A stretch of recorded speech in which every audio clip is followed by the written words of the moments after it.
good, YouTube? Masex back with another video, and today we're going to be looking at some positional rankings, getting back into the series. We got one more position to go, and it's been a little bit of a while. Of course, all this stuff is fluid, like if I was to do a 2.0, but all in all, we're looking at the interior defensive lineman. It's been about 2 months maybe since I've done my last positional board, and we're going to look at the interior defensive lineman. I think it's a lot deeper than what a lot of people are giving it credit to be. I think this is a really good class, and we're going to take a look at that now. If you're new to this channel, go ahead, like and subscribe to this video. Odds are you clicked on this video because you're a football fan, you love football, you're a maniac like me, and you like positional rankings, you like mock drafts, and with you doing so, liking and subscribing, this helps the channel grow as we're on the road to 1K, and I deeply appreciate it. But enough with all that. Getting back to the video, we're going to be looking at the top 5 interior defensive linemen for the 2024 draft class. And without further ado,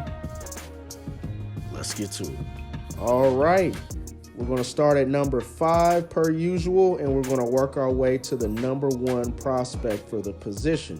And at number 5, we have T'Vondre Sweat out of Texas. Measured in at the combine a little bit over 6'4", weighed in at 366 pounds. You can't teach size. And T'Vondre Sweat, he's Webster's definition of mass. Pro Football Focus gave him a grade of 91.7, which is an elite score. Definitely had a great year. First team All-American coming out of the Big 12, wreaked havoc, and was a really big part of why Texas had such a really good year in 2023. Like I said, you can't teach size. If he stays in shape, stays disciplined with his weight, he will be a force to be reckoned with. He will be a plugger, a run stopper. He's going to occupy the guard and the center, which of course frees up everybody around him, particularly the linebackers. He's very durable as well. He's been in college since 2019, and he was able to pretty much play every game of his college career. Vita Vea comparisons, to me, moves very well for his size, even in a straight line test like a 40-yard dash. I was very impressed with his 40-yard dash. I think that he's going to be really good in a couple years of development, continuing to develop his body and learn from veterans in front of him. He had a scouting grade of a 6.38, which means that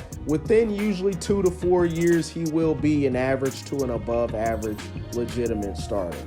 All right, my number 4 interior defensive lineman is Braden Fisk out of Florida State. The combine measured in at 6'4", weighed in at 292 pounds. Pro Football Focus gave him a score of 73.9 over the 2023 season. I think the NFL combine really boosted his stock. A lot of people knew who he was by posting that 4.78 40-yard dash, which was the fastest in the entire positional class. Now, Braden Fisk is an older prospect, but he comes with a lot of football IQ. I see when watching him, he understands his assignments. He understands gaps in containment. A lot of college football experience. And just as an added bonus, I really liked his interviews at the combine. Seemed to have charisma, really confident guy.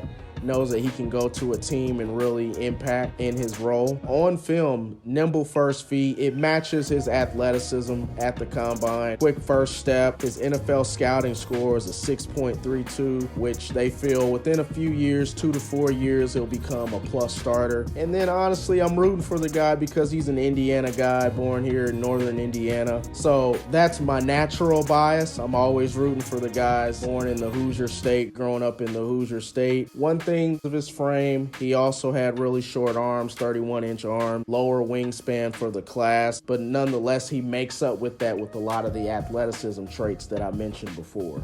All right, my number 3 interior defensive lineman is Chris Jenkins out of Michigan. At the combine, measured in at 6'3", weighed in about 299 pounds. In the 2023 season, Pro Football Focus gave him a score of 82.7, which is a solid score overall. Like I said, 299, 6'3", kind of similar to Fisk. More of that lankier build, kind of undersized for the position, but he makes up with his athleticism. Posted a 1.70 10-yard split in his 40 40 at the combine. Really good combine overall. About what I expected when watching him on film and watching him at the NFL combine. Also like 29 reps. Not that that really has much carryover, honestly, for any position. The combine really is very outdated. I think that it was useful back in the 60s. In 2020, it has very minimal carryover. You want to use that to just confirm what you already saw on film. And Chris Jenkins on film is definitely a projection guy. You look at him statistically,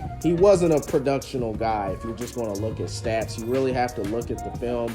You really got to look at him and look at the traits and see if you can project him at the next level. Was also on a very loaded Michigan defensive team, big program, national championship level team. NFL scouts really value guys that come from winning programs. So I do think that he'll be an early mid-day 2 pick. Will take some time. He'll need some veteran leadership. But Chris Jenkins is definitely a projection guy. And I think that eventually, I agree with his score of 6.3, that he will eventually find a role and become a legitimate starter in the NFL. Now we're going to the top 2. Now this was actually pretty hard for me because these two I think are going to be one of those guys that don't take necessarily 3, 4, 5 years like generally interior defensive linemen take to develop. But I'm going to go ahead and say that the number 2 ranked interior defensive lineman is Byron Murphy II out of Texas. Byron Murphy II was another guy similar to a few others on this list that I didn't really know too much of. I heard some buzz about him during the season, but I didn't really know too much about him, honestly. So I've taken a lot of time to really look at his game, and this guy's the real deal. Honestly, I wanted to put him number 1, but number 2 for right now. Wouldn't surprise me if we looked a couple years from now and he is the number 1 interior defensive lineman of this class. Pro Football Focus gave him an elite score of 91.1. Just like T'Vondre Sweat, those two together were wreaking havoc last year.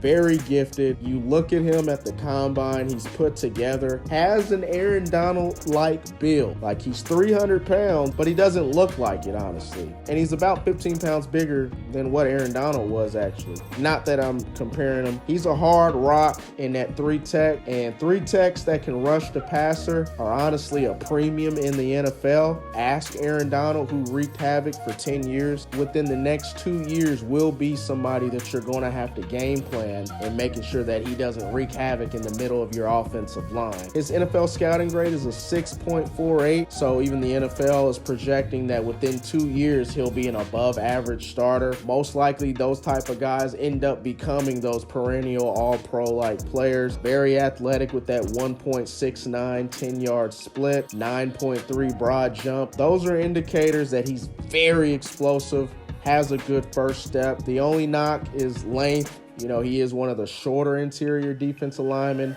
not the longest of arms as well, but he makes up for that in just so many other departments. I'm really excited to see where he goes, and I see him as a day 1 pick.